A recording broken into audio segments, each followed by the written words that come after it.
It is 11:14 p.m. on a Thursday in August. The apartment kitchen is lit by the microwave clock and the blue square of your phone. The vinyl floor presses through your socks. Someone upstairs drags a chair. A takeout container of cumin and onions is still open on the counter. You are moving numbers from one tab to another, $2,150 in the rent column, $3,454 in the mortgage column. The lender wants PDFs, not screenshots. The broker is texted twice. Layla rinses a glass and leaves it upside down on a dish towel. Neither of you says buy or rent. The room keeps making its small apartment sounds. That's where this splits. Level 1. You are 28 years old. You make $94,000 designing patient portals for a health insurer. Layla makes $71,000 at a dental office where the waiting room always smells faintly of fluoride and coffee. Between checking alley and a dented metal cash box in the closet, you have $62,000. In the house version, you buy a 2-bedroom townhouse in North Dallas for $420,000. You put down $21,000. Closing costs are $11,400. The rate is 7.1%. With taxes, insurance, and a $220 HOA, the monthly number lands at $3,454. You sign with a Pilot G2 in a title office that has faux marble floors and a bowl of peppermints nobody touches. The seller leaves a Whirlpool fridge, 2 bar stools, and half a gallon of Behr paint marked Swiss coffee. In the rental version, you renew for 15 months at $2,150. The leasing agent slides over the papers and a free Yeti tumbler with the complex logo on it. You keep the $32,400 you did not wire. You set an automatic transfer of $1,300 a month into VTSAX. Expense ratio, 0.04%. Layla looks at the screen and says, "Are we being careful or scared?" You do not answer. The first rule: a house is not a room. It is a schedule with walls. Miss the rhythm, and the walls start billing you back. Level 2, you are 31. In the house version, the first 3 years teach you how many sounds a property can make before dawn. Sprinkler heads clicking, the garage door hinge, rain in the gutter above the guest room. One December morning, the water heater fails and pushes brown water across the tile. The plumber kneels beside it with a Milwaukee drill and says, "I can do $1,850 if I start now." Property tax rises from $4,900 to $6,300.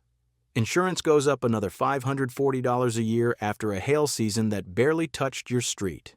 You have paid roughly $124,000 by then, and the loan balance has fallen by less than $16,000. That is the part nobody puts in the listing photos. In the rental version, the landlord raises the lease to $2,480, then $2,690, and adds a $95 parking charge because the garage is now premium.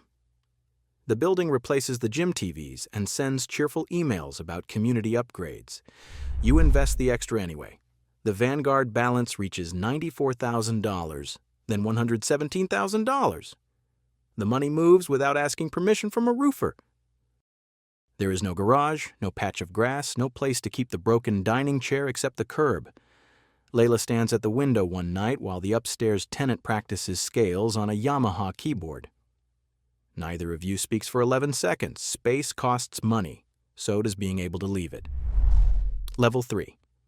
You are 35, and other people start reading your life through your address. In the house version, Zillow says the townhouse is worth $560,000. You owe $368,000. On paper, you have crossed into a category your parents still call stability.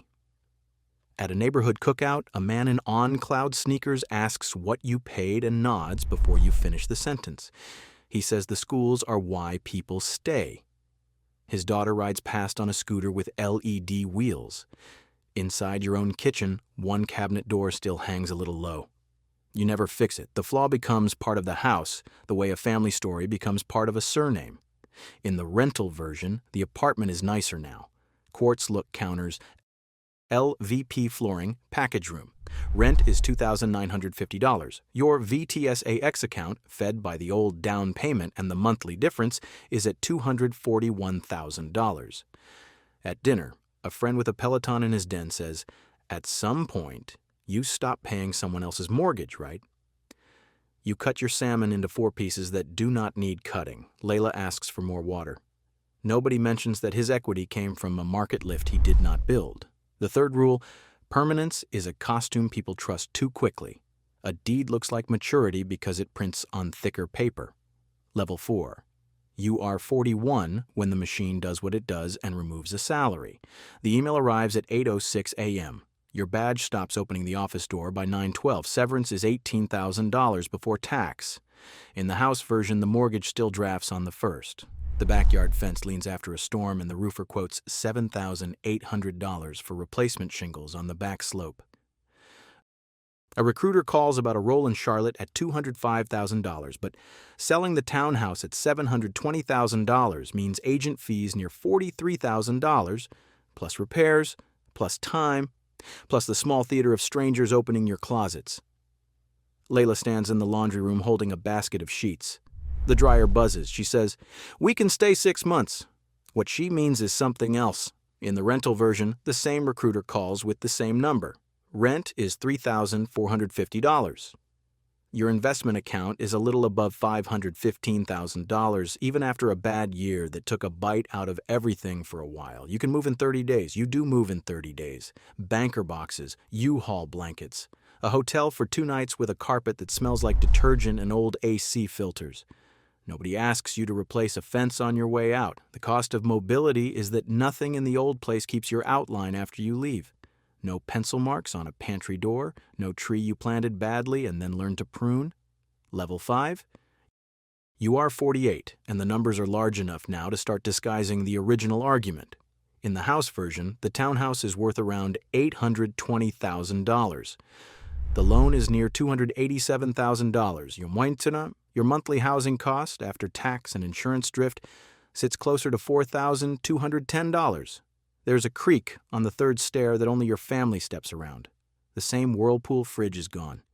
In its place is a Bosch that cost $3,200 and arrived 3 days late. You host Thanksgiving in a kitchen that carries the smell of onions for 2 days after the pans are washed. There are marks on the doorframe where your daughter's height rose 1/2 inch at a time. The equity is substantial.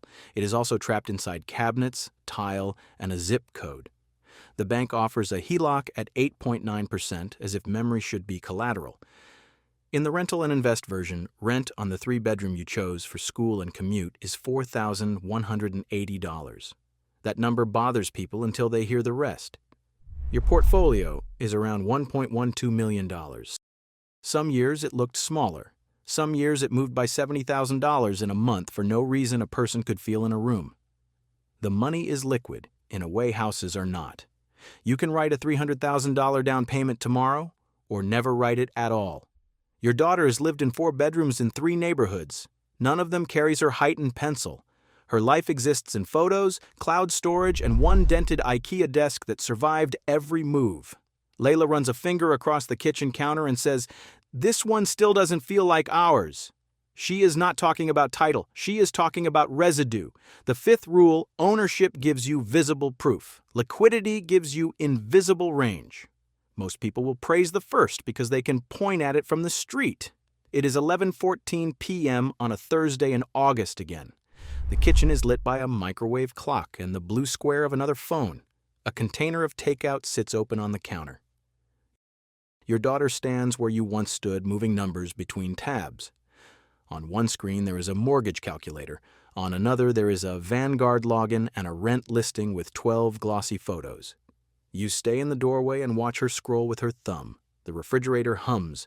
Water runs briefly in a bathroom down the hall and stops. She asks what property tax is. Then she asks what VTSAX stands for.